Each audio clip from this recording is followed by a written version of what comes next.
Di sebuah desa yang damai, hidup seorang pemuda bernama Jaka Tarub. Ia tinggal bersama ibunya yang sudah tua di pinggiran hutan. Sejak kecil, Jaka Tarub dikenal sebagai pemuda yang tampan, namun ia juga seorang yang pemalas dan suka berburu di hutan. Kebutuhan hidupnya sehari-hari seringkali bergantung pada hasil buruan yang ia dapatkan, meskipun ia lebih sering pulang dengan tangan hampa. Ibu Jaka Tarub, yang sehari-hari bekerja menenun, selalu menasihati putranya agar lebih rajin bekerja di sawah atau berternak seperti pemuda desa lainnya. Namun, Jaka Tarub selalu beralasan bahwa ia ditakdirkan untuk mencari rezeki dengan cara yang berbeda.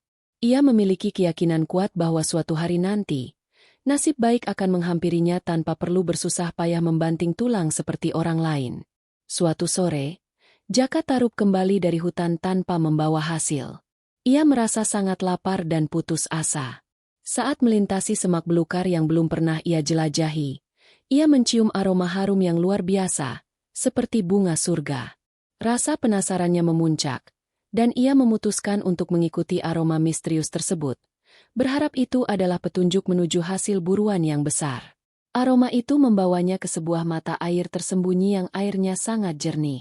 Di tepi mata air, terdapat sebuah telaga kecil yang dikelilingi pepohonan rindang. Saat Jaka Tarub mendekat, ia mendengar suara tawa riang. Ia mengintai dari balik pohon besar dan melihat pemandangan yang tak pernah ia duga seumur hidupnya. Pemandangan yang dilihat Jaka Tarub sungguh menakjubkan. Di telaga yang sunyi itu, 7 wanita cantik luar biasa sedang mandi. Mereka memiliki kulit putih bersinar dan rambut hitam panjang terurai, tampak seperti makhluk dari dunia lain. Jaka Tarub tahu bahwa mereka bukanlah wanita biasa dari desa manapun. Mereka pastilah bidadari dari kayangan. Sambil mandi dan bermain air, ke-7 bidadari itu menggantungkan selendang mereka pada dahan-dahan pohon di dekat telaga. Selendang-selendang itu bukan selendang biasa. Mereka terbuat dari bahan yang berkilauan seperti emas dan mampu membuat pemiliknya terbang kembali ke kayangan. Jaka Tarub terpesona, terutama oleh salah satu bidadari yang paling cantik di antara mereka. Tiba-tiba, pikiran jahat melintas di benak Jaka Tarub.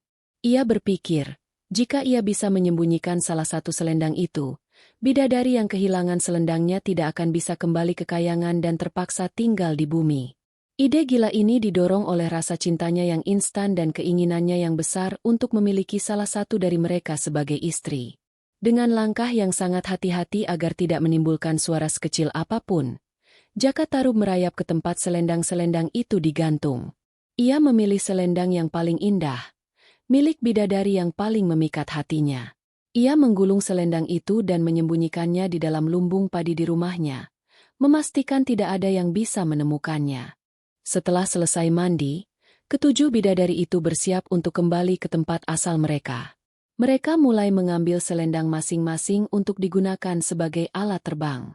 Satu persatu, mereka berhasil menyampirkan selendang di bahu dan melayang naik ke langit. Namun, ketika bidadari yang paling bungsu bernama Nawangwulan mencari selendangnya, ia tidak dapat menemukannya.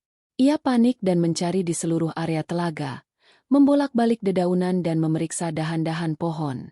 6 bidadari lainnya ikut membantu mencari. Tetapi selendang Nawangwulan seolah lenyap di telan bumi. Kakak-kakak Nawangwulan menjadi sangat khawatir. Waktu mereka di bumi sudah habis, dan mereka tidak bisa tinggal lebih lama lagi karena takut dimarahi oleh penguasa kayangan. Dengan berat hati dan air mata, mereka harus meninggalkan Nawangwulan di bumi, berjanji akan kembali menjemputnya jika ada kesempatan. Nawangwulan ditinggalkan sendirian dalam kesedihan yang mendalam. Ia menangis terseduh-seduh, merasa putus asa karena terpisah dari keluarganya dan kehilangan satu-satunya jalan pulang. Ia menyadari bahwa ia kini hanyalah seorang wanita biasa yang terdampar di dunia manusia, tanpa kekuatan magis dan tanpa tempat berlindung. Dari tempat persembunyiannya, Jaka Tarub melihat semua kejadian itu. Ia merasa bersalah, tetapi pada saat yang sama, ia merasa rencananya berhasil. Setelah memastikan 6 bidadari lainnya telah pergi, ia berpura-pura baru saja tiba di tempat itu dan menghampiri Nawangwulan dengan wajah penuh kepura-puraan. Jaka Tarub bertanya dengan nada prihatin, "Wahai wanita cantik, mengapa engkau menangis sendirian di hutan ini? Apakah engkau tersesat?" Nawang Wulan, yang sedang rapuh, menceritakan semua yang terjadi padanya, bahwa ia adalah bidadari yang kehilangan selendangnya dan tidak bisa pulang ke kayangan. Jaka Tarub dengan penuh sandiwara menunjukkan rasa iba yang mendalam. Ia menawarkan Nawang Wulan untuk tinggal bersamanya dan ibunya sampai ia bisa menemukan selendangnya. Ia berjanji akan menjaganya dan memperlakukannya dengan baik.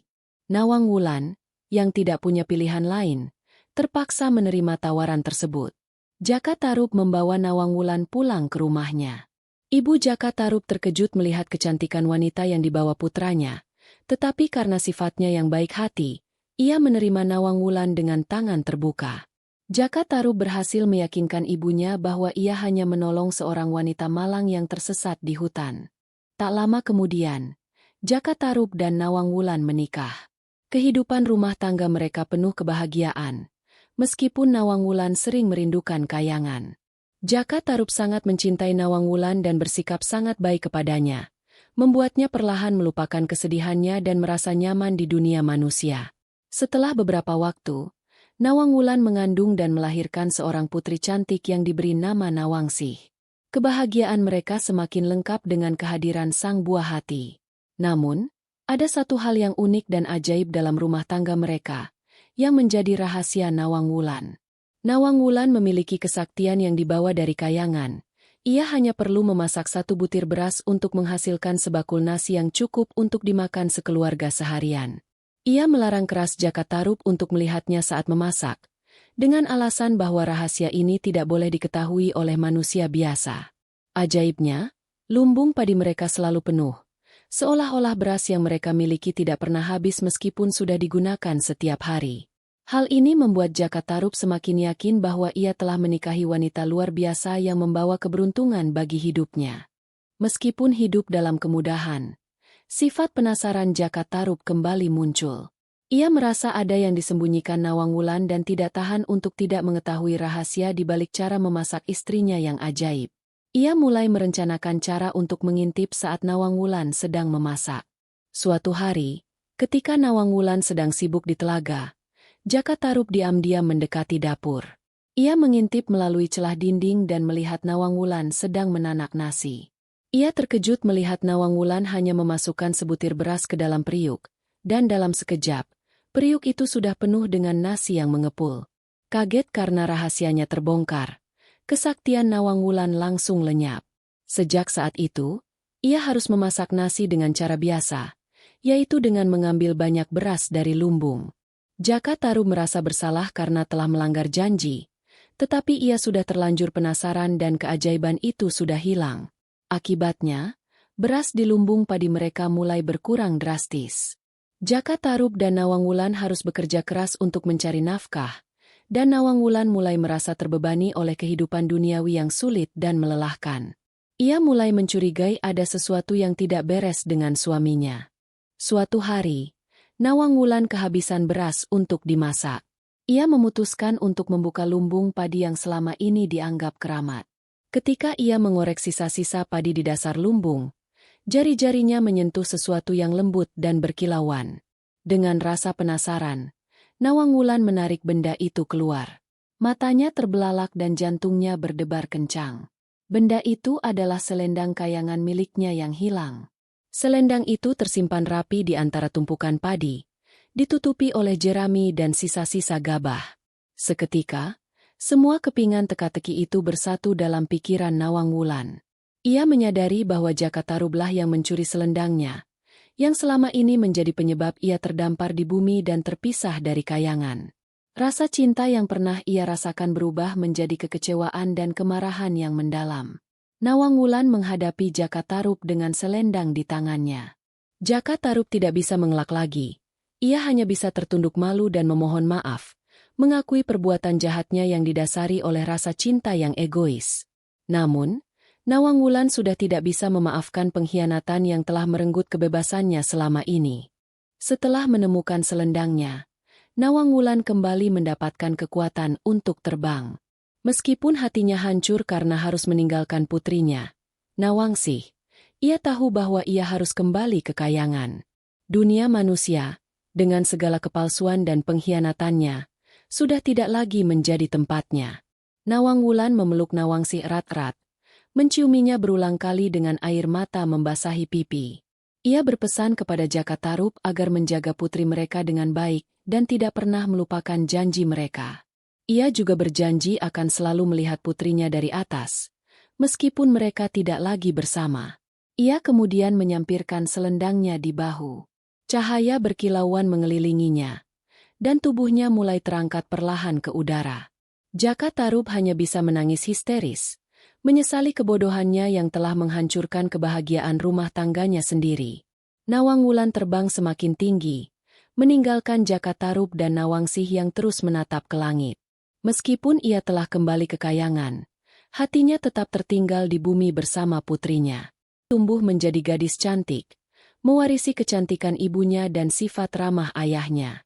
Ia sering bertanya tentang ibunya, dan Jaka Tarub akan menceritakan kisah indah tentang seorang bidadari yang terpaksa kembali ke kayangan karena sebuah kesalahan.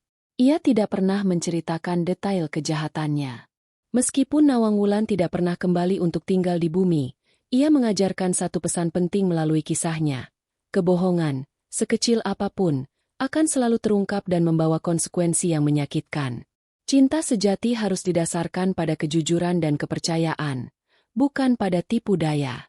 Legenda Jaka Tarub dan 7 bidadari menjadi pelajaran berharga yang turun-temurun di desa tersebut. Mereka percaya bahwa di telaga itu, pada malam-malam tertentu, bidadari-bidadari masih turun untuk mandi, dan aroma bunga surga masih tercium sebagai pengingat akan kisah cinta yang tragis dan penuh penyesalan. Dan begitulah, Jaka Tarub menghabiskan sisa hidupnya sebagai ayah yang baik dan penyayang, hidup berdampingan dengan penyesalan yang mendalam. Ia berharap, suatu hari nanti, ia bisa mendapatkan maaf dari Nawang Wulan, bidadari cantik yang pernah ia cintai dan ia tipu. Jangan lupa like dan subscribe.